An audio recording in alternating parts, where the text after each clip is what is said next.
Hey guys, in this quick tutorial, I'm going to show you how you can reopen Snapchats already viewed. The steps are really simple and easy, so let's get started. First of all, you need to open up your Snapchat app. From here, go to your chats. And after that, open any snap from your friends. So I'll open a snap from my other account. And now, as you can see, we have opened the test snap.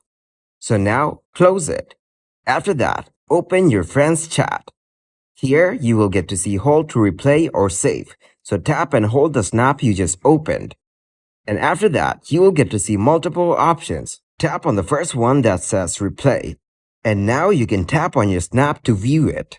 As you can see, the snap has opened once again. So this way you can open a snap twice. Now if we close it, we will not get the option to replay it again. If we tap and hold the snap, we will get to see some more options. Save in chat and also replay again. So we can select save and chat.